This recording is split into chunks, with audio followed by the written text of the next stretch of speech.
Subscribe कीजिए हमारे channel exam मंथन 24/7 को और बेल आइकन दबाना ना भूलें, जिससे आपको हमारी सभी वीडियोस की नोटिफिकेशन मिलती रहे। Hello student, welcome to exam मंथन।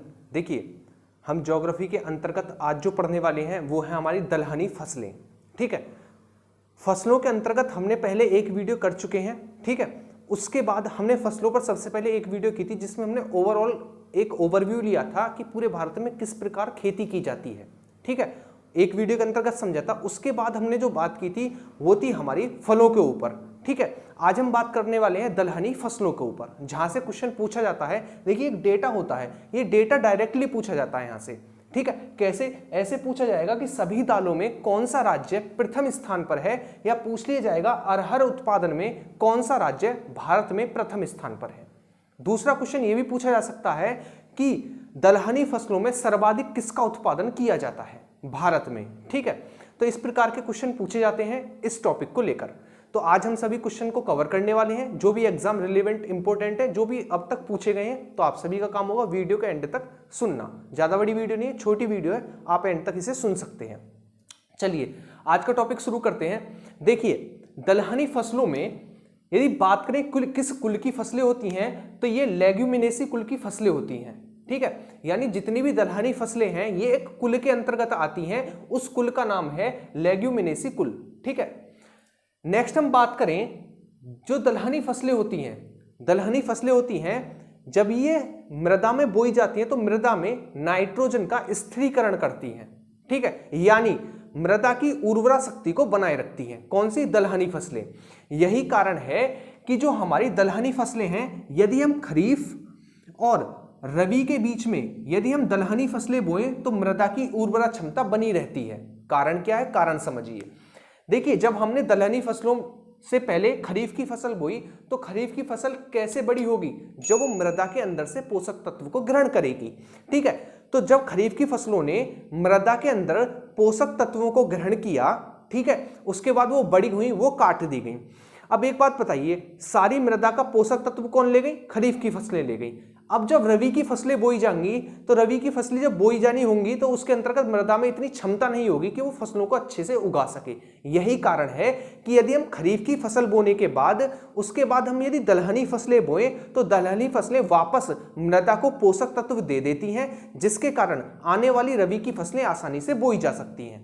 ठीक है, तो ये आपको याद रखना है कि जो हमारी दलहनी फसलें होती हैं ये नाइट्रोजन स्थिरीकरण का कार्य करती हैं, यानी मृदा को उनकी पोषक क्षमता वापस करती हैं। यही कारण है कि यदि हम खरीफ के बाद दलहनी फसलें बोएं, खरीफ की फसल के बाद यदि हम दलहनी फसलें बोएंगे तो वो मृदा को उसकी उर्वरा क्षमता वापस कर देंगी, जिससे रबी की फसलें अच्छी पैदावार होगी। नेक्स्ट हम बात करें प्रमुख फसलों पर, तो इसके अंतर्गत जो है, देखिए, चूंकि ये रबी और खरीफ के बीच में बोई जाती हैं, इसी कारण देखिएगा इसके अंतर्गत प्रमुख फसलें हैं अरहर, चना, मटर, मसूर, उड़द, सोयाबीन, मूंग, लोबिया। ठीक है, ये मुख्य रूप से फसलें आती हैं।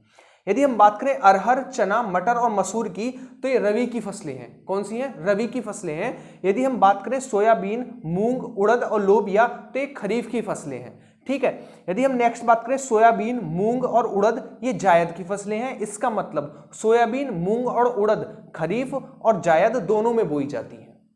ठीक है, तो इससे क्या स्पष्ट होता है कि जो हमारी दलहनी फसलें हैं वो तीनों प्रकार की फसलों में बोई जाती हैं, यानी रबी की फसलों में भी आती हैं, खरीफ की फसलों में भी आती हैं और जायद की फसलों में भी आती हैं। कारण क्या है? कारण ये है क्योंकि ये नाइट्रोजन स्थिरीकरण का कार्य करती हैं, मृदा को अपनी पोषक क्षमता वापस लाने का कार्य करती हैं, इसीलिए इन्हें तीनों बार बोया जाता है। कब कब बोया जाता है? जायद के बाद, रबी के बाद, खरीफ के बाद, यानी उनके बाद बोया जाता है, इसीलिए उसके अंतर्गत ही काउंट होती हैं। जैसे कि अरहर, चना, मटर, मसूर हमारी रबी के अंतर्गत आती हैं, सोयाबीन, मूंग, उड़द, लोबिया हमारी खरीफ के अंतर्गत आती हैं, और बात करें सोयाबीन, मूंग और उड़द हमारी जायद के अंतर्गत आती हैं। यानी दलहनी फसलें तीनों जायद, खरीफ और रबी तीनों प्रकार की फसलों में बोई जाती हैं। ठीक है, नेक्स्ट हम बात करें, देखिए, अब बात करें दलहनी फसलें, तो दलहनी फसलों के अंतर्गत जो सर्वाधिक उत्पादन किया जाता है भारत में वो है सोयाबीन। किसका? सोयाबीन। तो पूछा जाएगा कि दलहनी फसलों के अंतर्गत सबसे ज्यादा उगाई जाने वाली फसल कौन सी है, तो वो है सोयाबीन। ठीक है, यदि बात करें सोयाबीन की, तो सोयाबीन में 40% प्रोटीन और 20% तेल होता है। ठीक है, तो पूछा जाएगा कि जो सोयाबीन होती है उसमें कितने परसेंट प्रोटीन होती है, तो उसमें 40% प्रोटीन और 20% हमारा तेल होता है। ठीक है, अन्य चीजें भी होती है, तो ये मुख्य रूप से आपको याद रखनी है। ठीक, नेक्स्ट हम बात करें, देखिए कुछ फसलें हैं उनके नाम, जैसे कि आसा जो है ये एक फसल का नाम है जो कि अरहर की फसल है। ठीक है ना, अरहर की फसल है। सम्राट चने की है। ठीक, अपनी मटर की है जो कि पत्ता विहीन फसल है, पत्ता विहीन। ठीक है, गरिमा मटर का एक कह सकते हैं एक क्वालिटी है। ठीक है ना, एक बीज आता है, मान लीजिए अरहर का बीज जो है वो आशा है, और सम्राट का जो है वो चना है, चने का सम्राट बीज है, और मटर का अपनी है जो कि पत्ता विहीन के है। ठीक है ना, इससे पत्ता विहीन मटर होती है। नेक्स्ट हम बात करें, मटर की एक और किस्म है जिसका नाम है गरिमा। क्या नाम है? गरिमा। तो ये आपको याद रखनी है, पूछा जा सकता है कि सम्राट किसकी फसल है या फिर किसका बीज है, तो सम्राट जो है वो चने का बीज है। ठीक है, सम्राट चने की किस्म है एक तरीके से। नेक्स्ट हम बात करें, यदि पूरे दलहनी फसलों में देखें, पूरा दलहनी फसलों का उत्पादन देखें भारत में, तो पहले स्थान पर है हमारा कौन? एमपी, मध्य प्रदेश। ठीक है ना, मध्य प्रदेश ना कि पूरी दलहन उत्पादन में बल्कि सोयाबीन और चना इसमें भी पहले स्थान पर है। दलहनी के साथ साथ हम ये कह सकते हैं पूरे दालों में। ठीक है ना, दलहनी के अंतर्गत तो हमारी अरहर भी आती है, सोयाबीन भी आती है, सभी चीज आती है। यदि हम बात करें दालों में, तो दालों में भी प्रथम स्थान पर है एमपी। ठीक है ना, पूरी दलहनी फसलों में एमपी है। और यदि बात करें सोयाबीन और चना सर्वाधिक कहां पर उत्पादित किया जाता है, तो आपको याद रखना है वो है हमारा मध्य प्रदेश यानी एमपी। नेक्स्ट हम बात करें अरहर की, तो अरहर का सर्वाधिक उत्पादन महाराष्ट्र में किया जाता है। कहां पर? महाराष्ट्र में अरहर का सर्वाधिक उत्पादन किया जाता है। नेक्स्ट हम बात करें मसूर, तो मसूर का सर्वाधिक उत्पादन कहां पर किया जाता है? तो यूपी में। ठीक है ना, मसूर या फिर मसूड़। ठीक है ना, कहीं कहीं पे मसूड़ भी लिखा मिलेगा, मसूर। ठीक है, तो आपको याद रखना मसूर जो है सर्वाधिक उत्पादन मसूर का कहां पर किया जाता है? उत्तर प्रदेश में।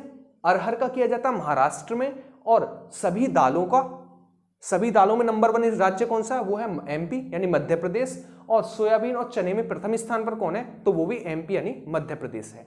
ठीक है ना, तो इस प्रकार की चीजें पूछी जाती हैं। यदि हम सोयाबीन की बात करें, तो सोयाबीन में पूरे विश्व में बात करें तो प्रथम स्थान पर यूएसए और दूसरे पर ब्राजील है। ठीक है ना, पहले पर यूएसए और दूसरे पर ब्राजील है। ठीक है, दूसरे पर ब्राजील है। ठीक, ये चीजें आपको याद रखनी है। नेक्स्ट यदि हम बात करें, देखिए भारत में उत्पादन, ठीक है ना, और उपभोग सर्वाधिक दालों का किया जाता है। फिर भी सर्वाधिक उत्पादन दालों का किया जाता है, प्रथम स्थान पर है, लेकिन फिर भी भारत को मंगानी पड़ती हैं दालें। इसका कारण यह है कि देखिए भारत में शाकाहारी लोग ज्यादा हैं, उन्हें शाकाहारी लोगों को प्रोटीन जो मिलती है वो दालों से मिलती है, वो दालों पर डिपेंड है सभी शाकाहारी लोग। ठीक है, तो क्या होता है, जितनी भी दालों का उत्पादन होता है ना, वो सभी शाकाहारी लोग कंज्यूम कर लेते हैं, जिसके कारण हमारे यहाँ सर्वाधिक उत्पादन तो होता है दालों का, लेकिन क्या होता है, बाहर से और मंगानी पड़ती है दाल। इसका कारण यह है कि भारत में शाकाहारी लोग ज्यादा हैं, जिसके कारण वो दालों का कंज्यूम कर लेते हैं, सभी दालों को खा लेते हैं, जिसके कारण हमें बाहर से और दाल मंगानी पड़ती है। तो आपको याद रखना, उत्पादन और उपभोग में दालों में भारत प्रथम स्थान पर है, लेकिन फिर भी बाहर से मंगानी पड़ती है, क्योंकि सर्वाधिक शाकाहारी होने के कारण उन्हें प्रोटीन दालों से मिलती है। ठीक है, तो ये चीजें आपको इस टॉपिक से रिलेटेड याद रखनी है। ठीक, एक बार हम रिवाइज कर लेते हैं। जैसे कि जितनी भी हमारी दलहनी फसलें हैं किस कुल के अंतर्गत आती हैं, तो वो है लेग्यूमिनेसी कुल। ठीक है, नेक्स्ट हम बात करें, दलहनी फसलें जो हैं वो नाइट्रोजन स्थिरीकरण यानी मृदा को पोषक तत्व वापस करने का कार्य करती हैं, जिसके कारण यदि हम खरीफ के बाद दलहनी फसलें बोएंगे तो वो मृदा को जो खरीफ की फसलों ने पोषक तत्व लिए हैं उन्हें वापस कर देंगी, ताकि हमारी रबी की फसलें अच्छी बोई जाएं। इसीलिए यदि हमें अच्छी पैदावार करनी है तो हमें खरीफ के बाद दलहनी, फिर उसके बाद रबी की फसल बोनी चाहिए। नेक्स्ट हम बात करें प्रमुख फसलों में, तो अरहर, चना, मटर और मसूर रबी के अंतर्गत आती हैं। सोयाबीन, मूंग, उड़द और लोबिया हमारी खरीफ की फसलों के अंतर्गत आती हैं, और सोयाबीन, मूंग और उड़द हमारी जायद की फसलों के अंतर्गत आती हैं। इसका मतलब दलहनी फसलों का उत्पादन तीनों प्रकार की फसलों में किया जाता है, खरीफ की फसलों में, जायद की फसलों में और रबी की फसलों में। ठीक है, नेक्स्ट हम बात करें, आशा किसकी किस्म है, तो ये अरहर की किस्म है एक।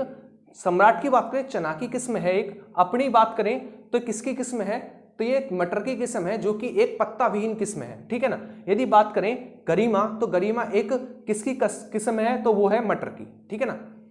मटर की एक प्रकार का बीज है, ठीक। नेक्स्ट हम बात करें सर्वाधिक दलहनी फसलों में सर्वाधिक उत्पादन किया जाता है, वो है सोयाबीन। किसका? सोयाबीन का। नेक्स्ट हम बात करें सर्वाधिक दलहन उत्पादन में एमपी प्रथम स्थान पर है, सोयाबीन और चना में भी एमपी प्रथम स्थान पर है। यदि हम बात करें अरहर में, तो अरहर में महाराष्ट्र प्रथम स्थान पर है और मसूर में कौन? उत्तर प्रदेश प्रथम स्थान पर है, ठीक है। तो यह था आज का टॉपिक, जिसके अंतर्गत हमने दलहनी फसलों को देखा।